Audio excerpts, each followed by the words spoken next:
Halo teman-teman semua, selamat datang di episode perdana kami, Podcast Bermuda, Podcast Anak Muda. Di sini bersama Yulia dan Dame.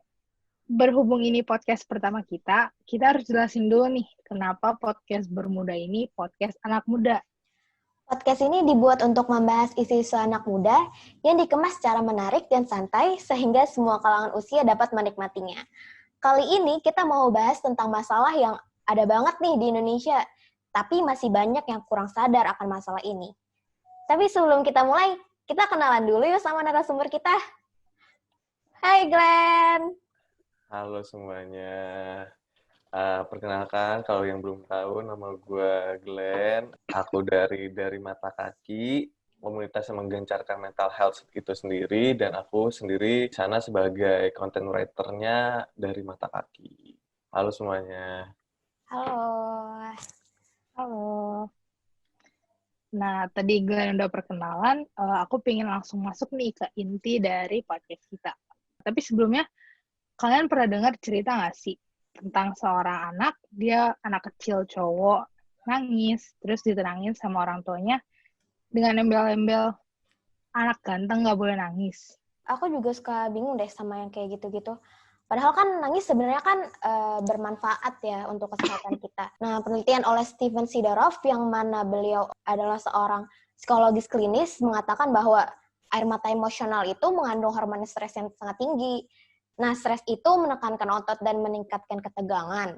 Jadi, ya meredakannya ya dengan cara menangis gitu. Nah, iya bener tuh. Bayangin aja kita jadi seorang laki-laki.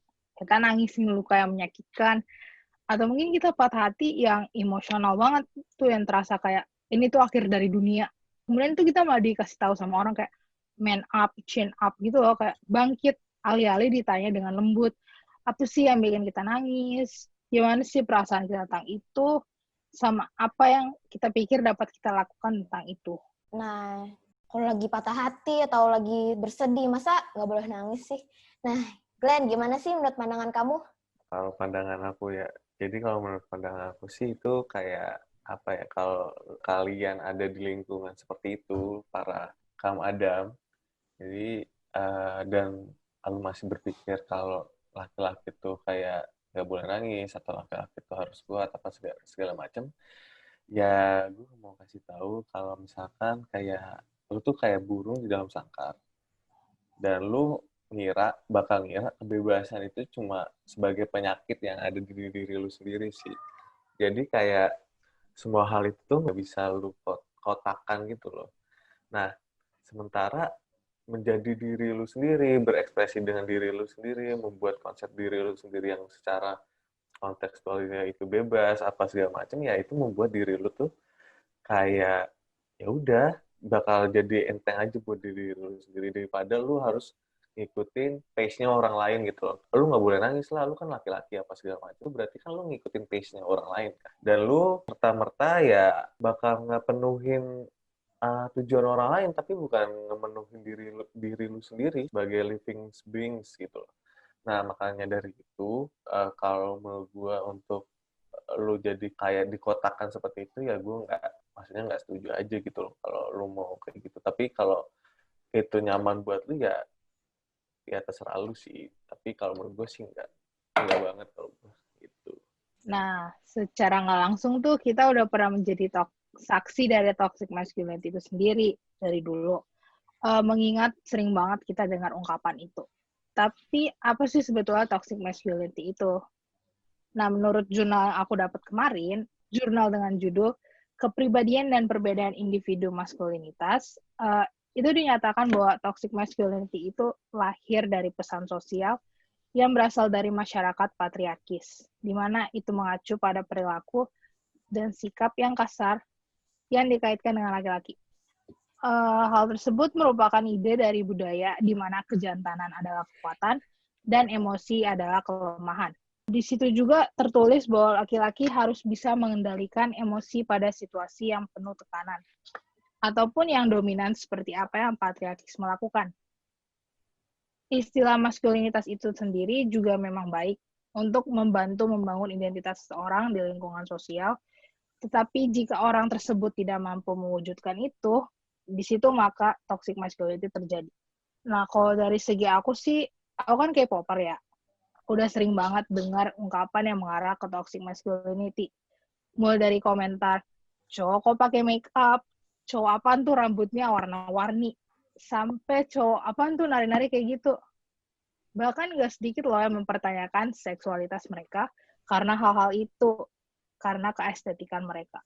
Nah, iya tuh banyak artis Korea yang marah karena seksualitasnya itu dipertanyakan sama fans-fansnya. Ya mungkin karena mereka lembut atau gimana. Cuma yang aku paling bingung itu skincare. Ya menurut aku sih skincare itu ya sebuah keperluan untuk merawat diri. Jadi ya skincare itu yang nggak ngebedain mana cewek, mana cowok. Gimana nih Glenn, menurut kamu pakai skincare nggak sih?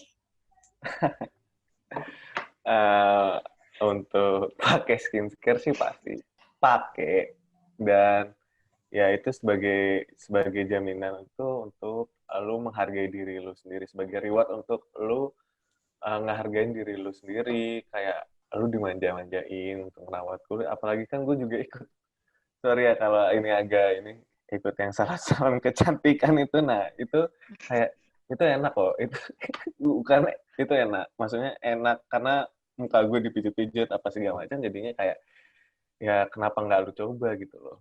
Ya kalau lu cuma di situ-situ aja ya lu bakal kayak tempurung sih, kura-kura dalam tempurung, sorry. Nah makanya ya kenapa enggak gitu loh. Kalau gue sih itu sih, kalau pakai sih pakai. Iya sih, ya itu ya buat jadi kebutuhan aja dan nggak ngebedain mana cewek mana cowok. Nah, by the way teman-teman, ada video nih. Kita coba nonton bareng-bareng ya. Bullying. The Me Too movement against sexual harassment. Masculinity. Is this the best a man can get? Is it?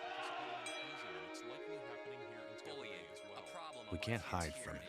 Sexual harassment is taking over. It's been going on far too long. We can't laugh it off. Who's the daddy? What I actually think she's trying to say. Making the same old excuses. Boys will be boys. Boys will be boys. Boys will be boys. But something finally changed. Allegations regarding sexual assault and sexual harassment. But she says And there will be no going back. Because we believe in the best in men. Men need to hold other men accountable. Smile, sweetie. Come on. To say the right thing. To act the right way. Bro, not cool. Not cool. Some already are. In ways big Yo, men. and small. I'm strong. But some is not enough. It's not how we treat each other, okay? Okay. Because the boys watching today will be the men of tomorrow. Nah, gimana nih teman-teman? Kita coba kasih impression sama opini masing-masing ya. Kalau dari aku, ya aku merasa sedih sih. Tadi dia bilang, boys will be boys, terus we believe in best in men. Prihatin sih kalau mengingat cowok harus menanggung itu semua. Jadinya kayak dia nggak bisa jadi diri sendiri. Iya nggak sih? Gimana Dam, menurut kamu? Iya. Aku setuju banget yang tadi kamu bilang, boys will be boys. This is just the man can get. Kayak tadi di klip juga dikasih tahu kan kayak bullying, yang mereka berantem, sama tadi ada yang news reporter juga bilang sexual assault. Jadi kayak emang cuma ini yang terbaik yang bisa didapatkan oleh pria dengan violence itu semua atau gimana. Jadi aku mikir kayak sebetulnya ini tuh implisit dikasih tahu sama Gillette kayak sudah saatnya kita mengakui bahwa toxic masculinity itu benar-benar beracun banget dan kita harus berperan dalam memengaruhi budaya gimana sih caranya biar toxic masculinity itu udah nggak ada lagi. Kalau menurut kamu gimana, Glenn? Kalau gue ya, jadi yang disampaikan sama apa sih ya, pembicaranya yang di video tadi kan gue setuju sih, kayak cara nggak langsung dia bilang kayak lagunya si James Brown yang It's a Man's World, itu yang dimana kayak ya ini bukan dunia yang kejam lagi buat untuk semuanya gitu loh. Bukan hal yang bukan buta atau apa. Ya sekarang tuh kita harus cari perdamaian, terus cari ketentraman apa segala macam ya untuk a better living for tomorrow gitu loh. Nggak harus kayak ngelakuin sexual harassment untuk serta-merta untuk mendapatkan popularitas di antara cowok-cowok lain apa segala macam, dan juga kenakalan atau kekerasan apa segala macam sih. Kayak besok lu nggak akan tahu kayak seberapa parah nanti kalau misalkan toxic masculinity itu kayak ya udah kayak bakal kembang biakin nggak tuh, kayak dikembang biakin, kayak dibesar-besarin atau masih tetap berada di circle itu. Makanya seharusnya sih ada informasi sih tentang ini apa toxic masculinity sendiri gitu loh, supaya kita bisa meminimalisir hal-hal yang bisa beracun ke kehidupan kita selanjutnya. Gitu deh. Oke, baik. Tapi itu kan menurut kita, menurut orang-orang gimana ya? Oh iya, sebelumnya kita udah sebar kuesioner dengan total 146 responden yang ternyata, wah dominannya perempuan loh. Coba kita bacain ya. Silakan Dame. Ini ada satu ya sih yang benar-benar nangkep mata aku. Ini dia bilang kalau misalnya di negara kita tuh kan budaya patriarki masih dipegang sebagian besar masyarakat dan sulit untuk mengubah stigma soal peran gender ini. Dan ya udah, aku nggak bohong, yang dia bilang ini beneran gitu loh, fakta. Tapi kita harus bisa mengubah pandangan generasi di bawah kita. Dengan adanya Generation Z, kita tuh sebetulnya bisa bantu gitu loh, untuk nge-stop stigma, untuk matain stereotype itu yang dimana laki-laki dapat dengan bebas mengekspresikan perasaan dan emosinya. Dan ada juga yang bilang kalau misalnya toxic masculinity itu udah outdated banget, udah basi. Udah waktunya semua orang berhenti menstereotipkan laki-laki dengan segala macam sifat yang kelakian itu. Hal ini juga termasuk jarang banget dibahas, terutama di lingkungan pertemanan saya, kata dia. Namun, dia rasa juga harus lebih sering dibahas agar semakin banyak orang yang tahu kalau kelakian tersebut tidak selalu berdasarkan pandangan masyarakat terhadap orang tersebut. Nah, di luar meeting ini, kita juga sebenarnya kan udah tanya ke salah seorang psikologi klinis, yang mana ternyata juga dosen di alma mater yang sama kita, yaitu Ibu Kartika Dewi, SPSI MPSI. Nah, beliau bilang kalau limit laki-laki untuk dapat mengekspresikan dirinya itu tergantung masyarakatnya itu sendiri. Dan kita sudah lihat ya, dari yang udah dibacain Dame, ternyata banyak juga yang concern sama isu ini. Salah satunya juga yang tadi udah dibilang kayak, ini tuh harus dikembangin, harus edukasi orang-orang tentang masalah ini. Nah, ada nih salah satu responden yang membagikan cerita. Dia bilang pernah, maksudnya dia adalah korban dari toxic maskulinitas ini. Karena gue jujur orangnya suka fashion katanya. Gue suka hal-hal yang ngejreng. Gue suka warna pink, gue suka warna ungu, gue suka kalau cowok berpakaian keren, dan bahkan gue beranggapan kalau cowok pakai kutek itu hal yang keren. Dan gue pernah dianggap banci dan soft boy cuma gara-gara gue bisa berpakaian dengan rapih dan tanpa brewok atau kumis. Gue jujur juga suka banget sih, karena gue sebagai orang yang ekspresif dan dianggap kayak gitu, menurut gue itu hal yang aneh. Nah, gimana ya kalau dari aku sih, ya aneh sih, itu bagaikan pria kayak di dalam penjara gitu, dia nggak bisa kemana-mana, dia nggak bisa merasa bebas gitu. Kalau menurut kamu gimana, Dam? Iya, betul. Apalagi yang kalau misalnya tadi dia bilang katanya, cuma dengan kita berpakaian rapi, tanpa brewok, tanpa kumis, itu dibilang banci, itu aneh banget sih. Kayak kembali lagi tadi dengan yang kata kita penggunaan skincare gitu. Itu depend sama orang. Kalau misalnya kita pingin pakai kumis, ya kalau misalnya kita juga nggak mau pakai, ya kenapa gitu loh. Itu kan depends. Nah, menurut kamu gimana, Glenn? Menurut aku ya, kalau aku sih ya, di Indonesia sendiri kan ada peraturan yang nggak tertulis ya. Ya, itu norma sosial yang ada di masyarakat kita kan.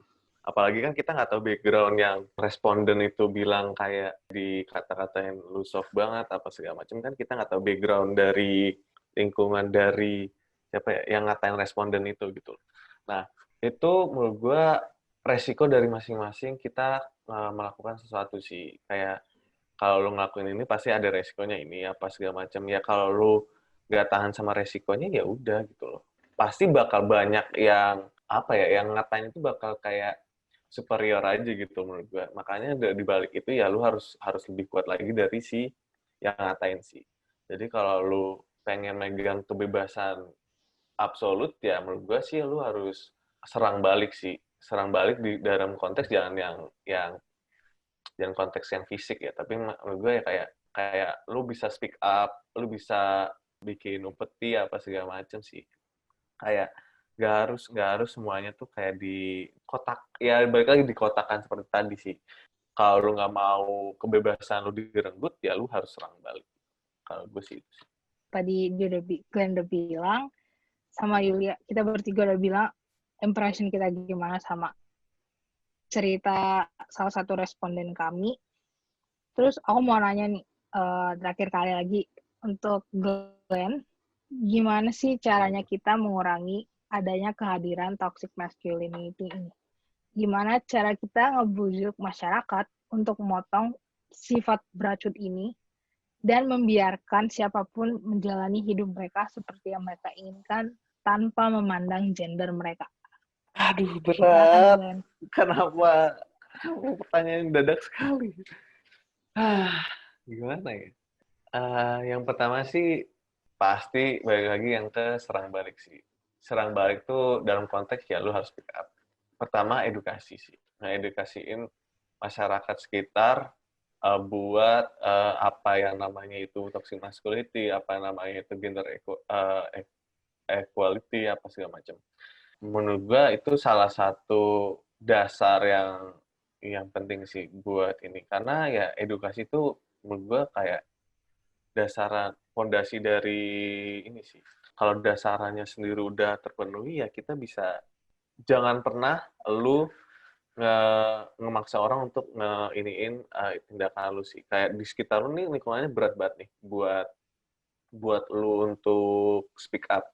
Ya maka dari itu ya lu harus pertama sih lu harus kuat sih mental lu buat lu gencatan perubahan itu sih, kayak lu bisa berani beda apa segala macam sehingga kayak oh ini orang berani beda, kayak nanti orang lain tuh kayak menarik nih orang ini tuh bisa berani beda nih di masyarakat kayak gini, mungkin gue coba gitu. Saat lu berani untuk berani untuk melakukan sesuatu yang beda ya orang lain juga bakal ngikut gitu. Jadi ada inisiator dari satu orang lah. Semua hal tuh nggak akan ada kalau misalkan hal kecil tuh nggak ada gitu. Nah makanya dari itu ya gue sih salut sih sama orang-orang yang bisa jadi inisiator apa segala macam sih, itu sih. Itu kalau langkah dasarnya ya edukasi, langkah besarnya ya lu harus bisa berani sih.